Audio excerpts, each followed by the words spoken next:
system 1, it will be loaded on. And in this one, we are able to see the scrotum, testis, epididymis. So this whole structure is epididymis. All these structures together, they make a spermatic cord. But this one alone will be ductus deferens. That will be the difference. So spermatic cord has the artery, spermatic vein, even muscles in it. But this will be alone ductus deferens. So this is our seminal vesicle gland. This will be prostate gland. So these are the major structures which we are able to see. And this will be glans penis. This will be the prepuce part for it. Once we lift this part, so we see urinary bladder, we see the urethra.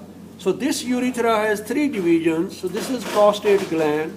So this urethra is prostatic urethra. This one is penile urethra or spongy urethra. But this middle one here is not covered by either. So that's why we call it membranous urethra. And this is where they are showing you the bulbourethral gland. That's what they are showing you, this little circle here. And in this case also we see scrotum, we see testis. So this is testis, this will be still epididymis part. So they are same, they are not different. And this purple one will be corpus cavernosum. But this one or this one on the side of the penile urethra, so we are calling them corpus spongiosum. So these are the two which you are likely to confuse. And these are the major things which I can ask you on this one. Okay, so that's what we have. On the other one,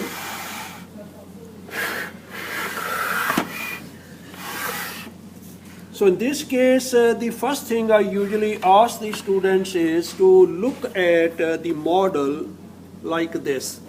So this will be interior view. So this way you are able to see one ovary and you are able to see the second ovary. Otherwise you don't get the idea about that.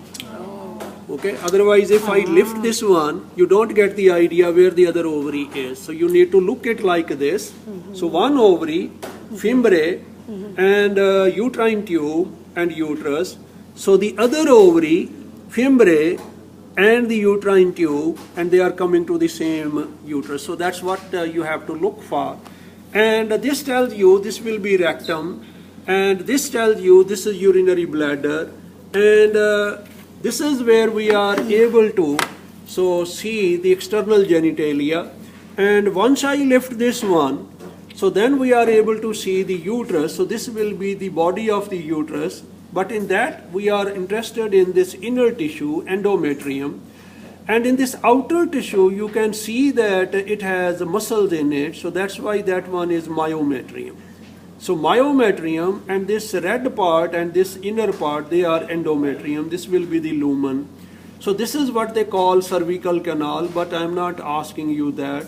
So you need to tell me this projected part of the uterus is cervix. Okay? So this is uterus, this is cervix, and cervix is projected into vagina. That's where vagina is. This is where urethra is, and this is urinary bladder. That's what we are looking for. So this will be labium minus, minor labium, labium majus, major labium, and this is where we are looking at the clitoris. So this is the clitoris here, which is equivalent to penis. This is where the prepuce is. So these are the major structures. For this fat tissue here, they use the word mons pubis. That's the word they use for it, mons pubis. So these are the labeled things. This is the rectum, this will be anus. So these are the major things. Okay.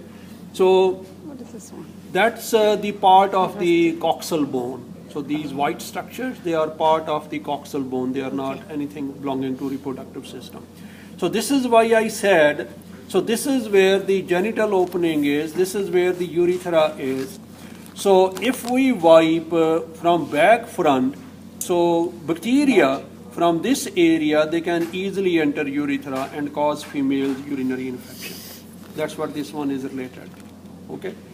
Ordinarily, urine is bacteria free. It's because it's having so much acid in it, it can have only infection in it if kidney